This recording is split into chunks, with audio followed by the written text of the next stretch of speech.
Hello అండి. నమస్తే. నా పేరు మునిశేఖర్. ముందుగా ఈరోజు ప్రధాన వార్తలైనటువంటి ఈనాడు, సాక్షి యొక్క ముఖ్యమైనటువంటి ఉద్దేశాల గురించి ఒకసారి కూలంకషంగా చర్చించుకుందాం.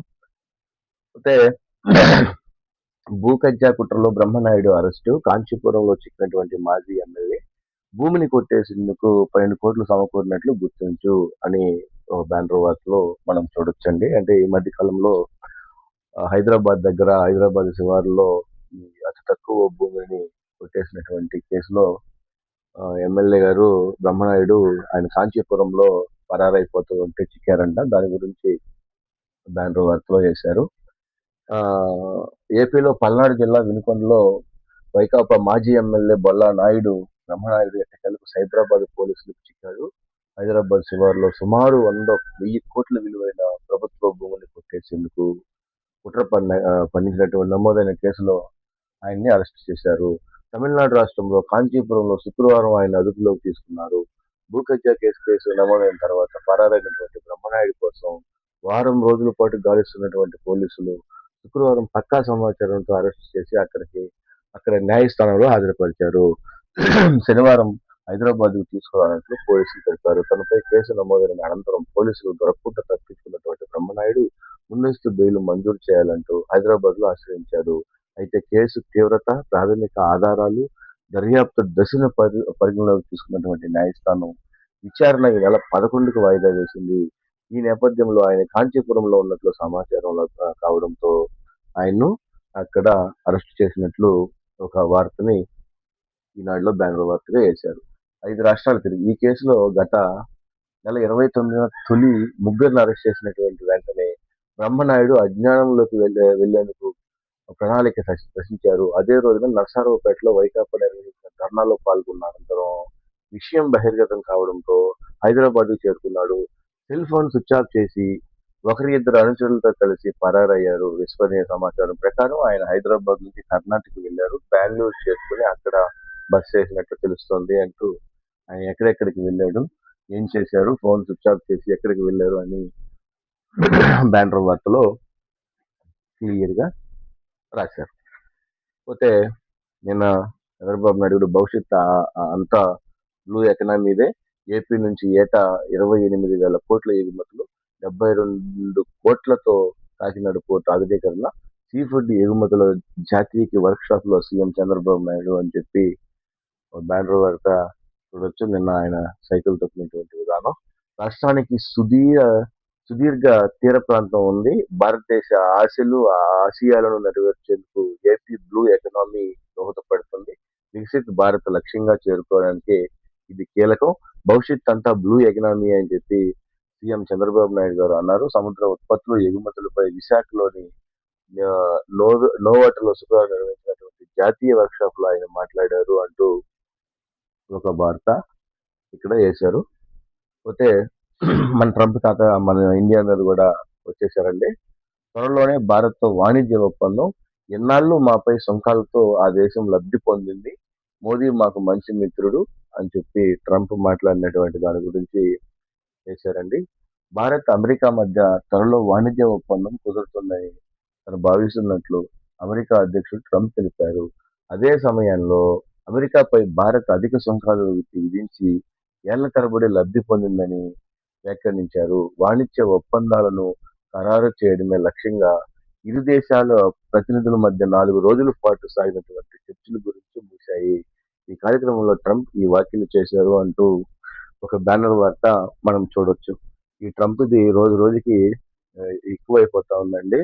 ఇతను వచ్చిన తర్వాతనే అన్ని దేశాల మీద యుద్ధాలు జరుగుతూ ఉన్నాయి. చూద్దాం ఏం జరుగుతుందో తర్వాత. తర్వాత అండి, తెదేపా రాజ్యసభ అభ్యర్థులు ప్రకటన నేడే.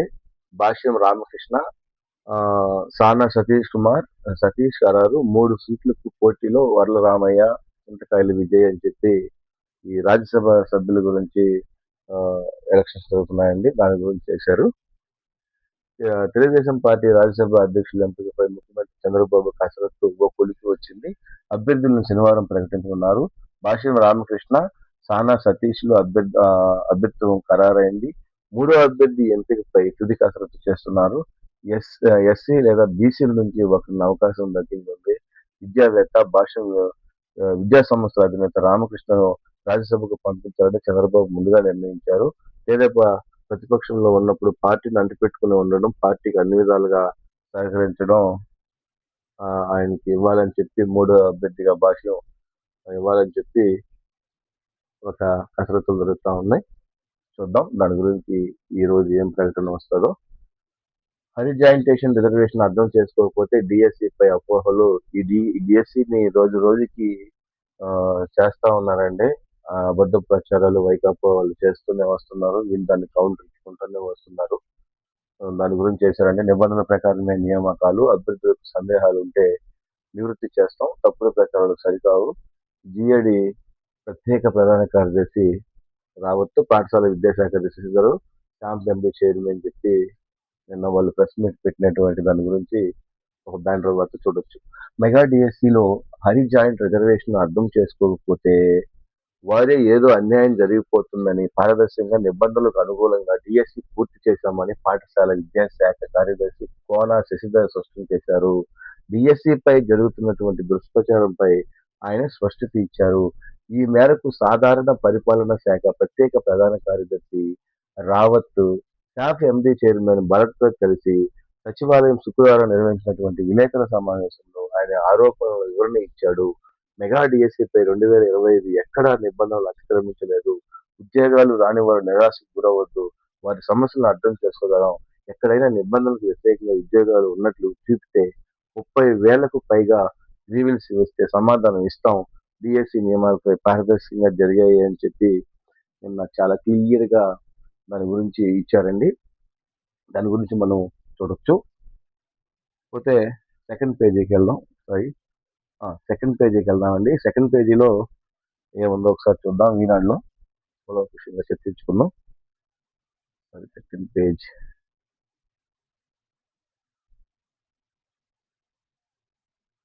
ఈరోజు 2 మెయిన్ ఎడిషన్ ఇచ్చాడండి. దాని గురించి చూద్దాం. ఏపీ అభివృద్ధి భాగస్వామ్యం అవ్వండి, స్మాల్ మాడ్యులేషన్ రియాక్షన్ ఏర్పాటు చేయడంలో రష్యా పర్యటనలో రసాటం ప్రతినిధులతో సమావేశమైనటువంటి ముఖ్యమంత్రి కొడుకు నారా లోకేష్ అని చెప్పి ఒక బ్యానర్ వార్త చేశారండి. కానీ లోకేష్ గారి ప్రయత్నాలు మాత్రం రోజు రోజుకి చాలా గట్టిగానే ప్రయత్నిస్తున్నారండి. ఈ పరిశ్రమలని ఆంధ్రప్రదేశ్ రాష్ట్రానికి తీసుకురావడంలో చాలా గట్టిగా ప్రయత్నిస్తున్నారు అని చెప్పడంలో ఎలాంటి సందేశం లేదండి. ఆయన స్థాయి శక్తులా ప్రయత్నిస్తున్నాడు, రేట్లనక పొగలనక. దాని గురించి ఆయన అప్రిషియేట్ చేయొచ్చు.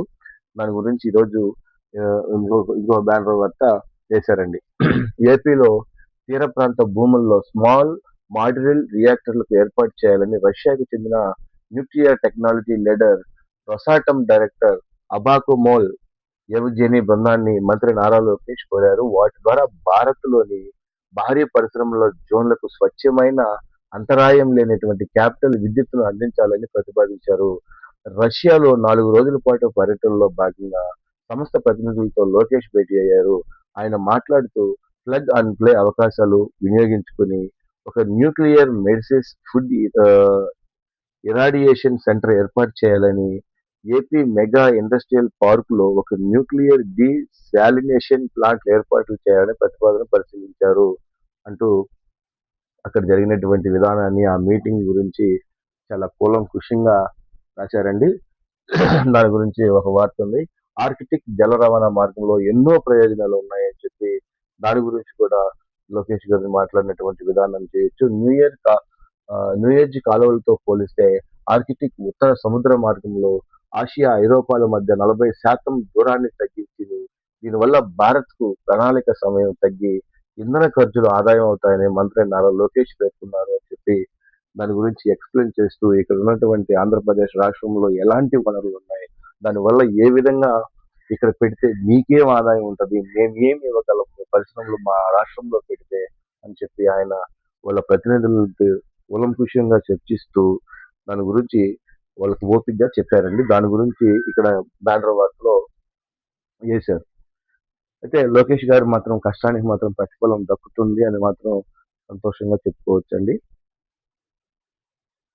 సో ఇకపోతే అండి 5వ తరగతి నుంచే హిందీ అంటండి. 5వ తరగతి నుంచే హిందీ పెట్టాలి అంటే ముందు 6th నుంచి పెట్టేవాళ్ళు, ఇప్పుడు 5వ తరగతి నుంచే పెడుతున్నారంట. పాఠశాల విద్యలో చేపడుతున్నటువంటి సంస్కరణలో భాగంగా రాష్ట్ర ప్రభుత్వం ఈ ఏడాది నుంచి కొత్తగా 5వ తరగతిలోనే హిందీ ప్రవేశపెట్టనుంది అంటూ ఒక బ్యానర్ వార్త చూడొచ్చు. పోతే ఇంకొక చాలా మెయిన్ విషయం అండి. కలెక్టరేట్ ఉద్యోగికి కళ్ళు చెదిరే ఆస్తులు కాకినాడలో ఏసీబీ అధికారులు తనిఖీ. 8 కోట్లకు పైగా విలువైనటువంటి ఆస్తుల గుర్తింపు సీనియర్ అసిస్టెంట్ శివకుమార్ పై కేసు అంటూ ఆయన ఒక బ్యానర్ వార్తని మనం చూడొచ్చు. ఆయన కలెక్టరేట్ లో ఒక చిన్న ఉద్యోగం అంటండి.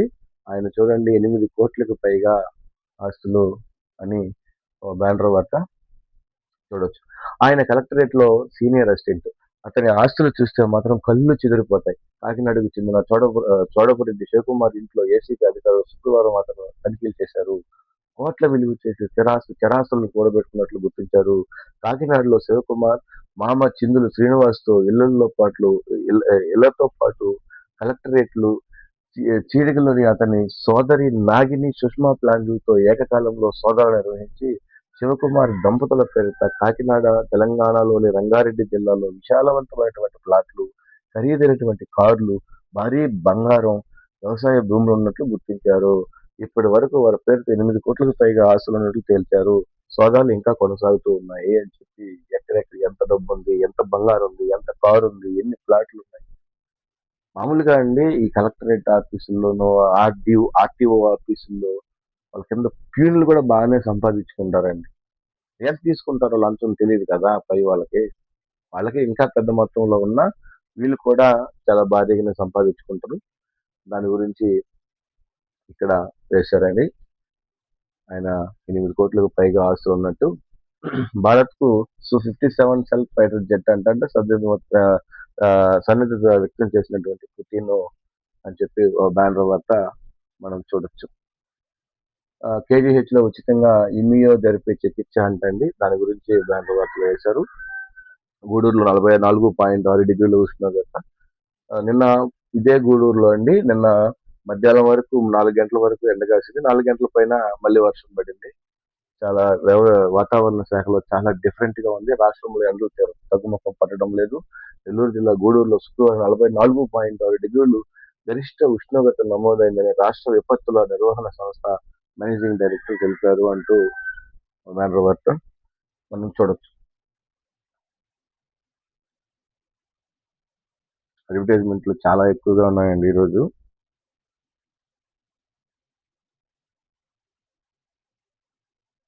భాగ్యనగరానికి నిజమైన సిరులివి అకస్మాత్తుగా విచ్చిపడే విపత్తు మామూలు వీటి గురించి ఇచ్చారు. అవి ఇంపార్టెంట్ ఏం కాదు. హరితాంధ్రప్రదేశ్ నిర్మాణమే లక్ష్యం. భావితరాలకు ప్రతి ఒక్కరూ మొక్కలు నాటాలి. వనజీవి రామయ్యకు ఆదర్శంగా నిలవాలి. రాష్ట్రంలో 300 పైగా 2.5 కోట్ల స్పీడ్ బాల్స్ తయారీ. మాలపాడులో పర్యావరణ దినోత్సవంలో ఉప ముఖ్యమంత్రి తల్లి పేరుతో మొక్క నాటినటువంటి ఉప ముఖ్యమంత్రి పవన్ కళ్యాణ్ అంటూ బ్యానర్ వార్త మనం చూడొచ్చు. సో ఇదండి. కొంచెం సాక్షిలోకి వెళ్దాం. సాక్షిని కూడా కొంచెం కూలంకుషంగా చర్చించుకుందాం. సో సాక్షిలోకి వెళ్తే మనోడే దోచిపెట్టేద్దాం. ఈనాడు కిరణ్ వియంకుడికి పోలవరం అంటూ బ్యానర్ వార్త మనం చూడొచ్చు. రాయుల రఘు సంస్థ ఆర్వీఆర్ ప్రాజెక్ట్ పనులను చేసేందుకు భారీగా నజరానా అంటూ బ్యానర్ వార్త చేసి పెట్టారండి. ఎడమ కాలువకు 5 ప్యాకేజీతో మిగిలినటువంటి పనుల అంచనా వ్యయం భారీగా పెంపు.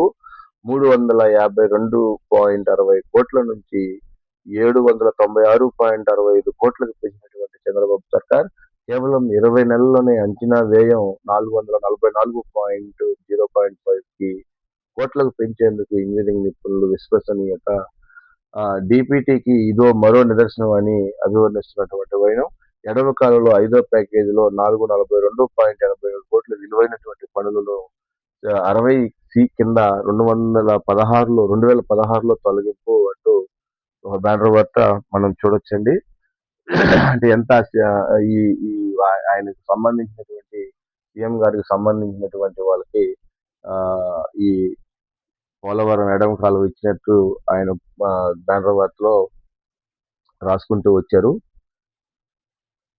పోతే నాసిరకం పనులకు 102 కోట్ల నజరానా. కళ్యాణదుర్గం టీడీపీ ఎమ్మెల్యే అమిలినేనికి సర్కార్ వనంజా అంటూ ఒక బ్యానర్ వార్త ఉందండి 3లో. పొంగనూరు బ్రాంచ్ కెనాల్‌కు లైనింగ్ పనులకు 207.20 కోట్లకు దక్కించుకున్నటువంటి ఎన్స్కరార్ కనెక్షన్లెస్ వాళ్ళు ఇచ్చేసారంటండి. దాని గురించి బ్యానర్ వార్త మనం చూడొచ్చు. సో పోతే ఇక్కడ వైఎస్ఆర్‌సీపీ శ్రేణుల్లో అక్రమ కేసులు అంటూ ఒక చిన్న వార్తేశారు. బాబు వెన్నుపోటుకు 2 ఏళ్లు కార్యక్రమాల సందర్భంగా శాంతియుతంగా నిరసన తెలిపినటువంటి వైఎస్ఆర్‌సీపీ నాయకులు, కార్యకర్తలు 33 మంది పోలీసులు అక్రమ కేసులు నమోదు చేశారు అంటూ ఒక బ్యానర్ వార్త మనం చూడొచ్చు.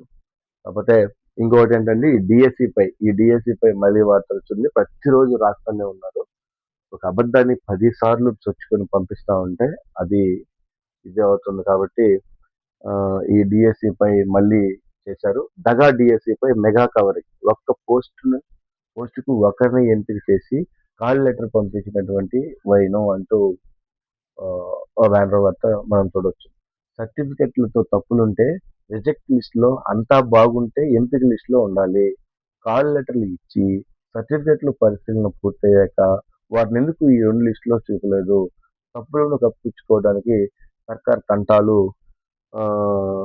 1:8కు కొత్త భాష్యం సర్టిఫికెట్ల పరిశీలనకు తీసినంత మాత్రాన ఎంపికైనట్లు కాదట. వైఎస్ జగన్తో మాట్లాడినటువంటి డిఎస్సి బాధితులపై మానసిక దాడులు, వారిని తప్పుగా చిత్రీకరించేందుకు టీడీపీ పెయిడ్ వీడియోలు అని చెప్పి ఒక బ్యానర్ వార్త చూడొచ్చు. అంటే ఈ మెగా డిఎస్సిపై ఎవరికైతే మెగా డిఎస్సి రాలేదో, ఆ డిఎస్సి పోస్ట్ రాలేదో, కొద్దిగా వచ్చి మెరిట్ లిస్ట్ లో పోయిన వాళ్ళందరినీ జగన్ గారు మాట్లాడినటువంటి వీడియోలు సోషల్ మీడియాలో హల్చల్ చేస్తూ ఉన్నాయి. దాని గురించి ప్రతిరోజు చేస్తా ఉందండి ప్రభుత్వం, దాన్ని కవర్ చేసుకుంటూనే వస్తుంది. దాని గురించి ఒక బ్యానర్ వార్త వేశారు. పారదర్శకంగా డిఎస్సి నియామకాలు ఉన్నతాధికారులకు దావత్తు శశి గారు వాళ్ళు మాట్లాడినటువంటి దాన్ని చిన్నదాన్ని వేశారండి. పోతే ఎండల గురించి వేశారు. ఇక్కడ కూడా ఎండల తీవ్రత చాలా ఎక్కువగా ఉంది గూడూరులో అని చెప్పేశారు. తర్వాత స్క్వేర్ ఫీట్ హై రేట్ అని చెప్పి హైకోర్టు శాశ్వత భవనం వెలుపల పనులకు 547.7 కోట్ల రూపాయలు ఈ ఈ శాశ్వత భవనం, హైకోర్టు శాశ్వత భవనం కడుతున్నారు కదండి అమరావతిలో. దాని గురించి ఒక బ్యానర్ వార్త వేశారు. పనులు చేపట్టేందుకు ఏజీఐసీఎల్ కు అనుమతినిస్తూ సర్కారు ఉత్తర్వులు.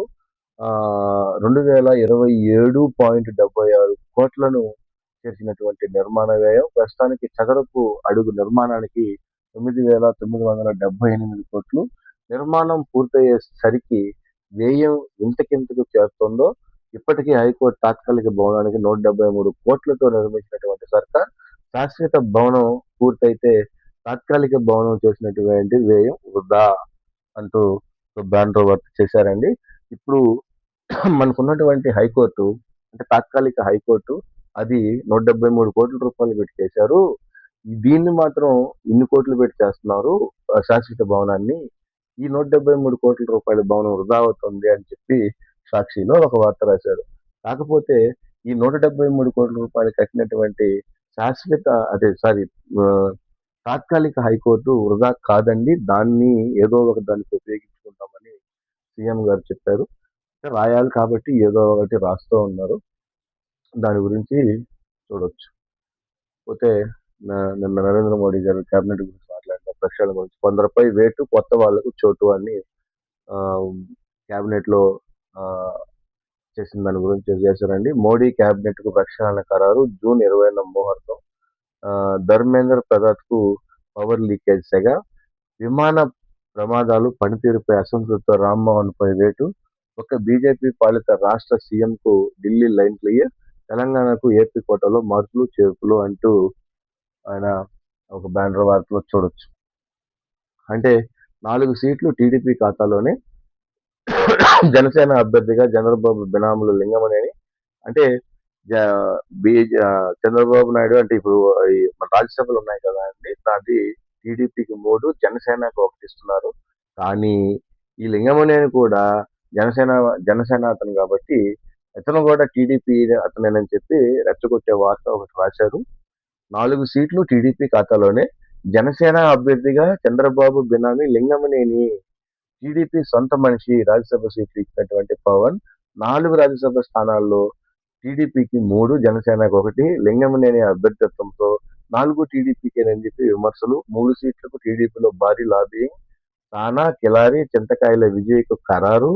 నేడో రేపో ప్రకటించినటువంటి సీఎం అని చెప్పి వాళ్ళ స్టైల్‌లో బ్యానర్ వార్త రాశారు.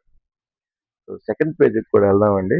ఈరోజు సాక్షిని ఎందుకో రెండో పేజీ కూడా చదవాలనిపిస్తుంది. ఇదే అండి సేమ్ దాన్ని పోలవరం ఆయన వియ్యంకుడికి ఇచ్చారని చెప్పి మనోడే దోచిపెట్టేద్దాం. ఈనాడు కిరణ్ వియ్యంకుడికి పోలవరం. రాయల రఘు సంస్థ ఆర్వీఆర్ ప్రాజెక్ట్ పనులను చేసేందుకు భారీ నజరానా అని చెప్పి బ్యానర్ వర్క్ చేశారు కదా, దాన్ని కంటిన్యూషన్ గా లోపల పేజీలో ఇచ్చారు. పర్యావరణ పరిరక్షణ నిబంధనలతో పనిచేద్దాం. మాజీ సీఎం జగన్మోహన్ రెడ్డి నేటి నుంచి యోగాంధ్ర రిజిస్ట్రేషన్లు అంటండి, దాని గురించి చేశారు. ఏఈలో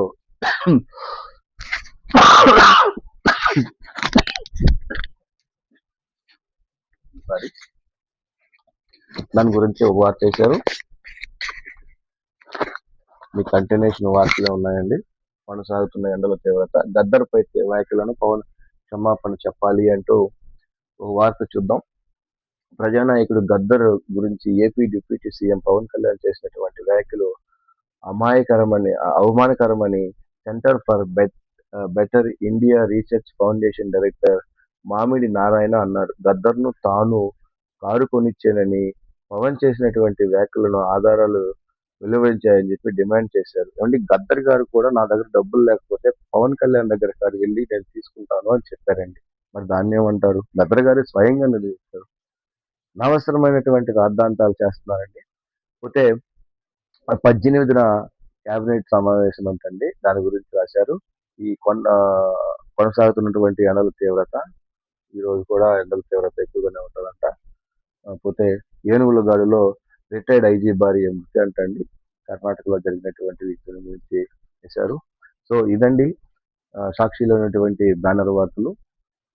రేపు మరిన్ని విషయాలు చెప్పుకుందాం. రేపు 9 వార్తలు. సో నచ్చితే కంటెంట్ నచ్చితే లైక్ చేయండి, సబ్స్క్రైబ్ చేయండి. Thank you.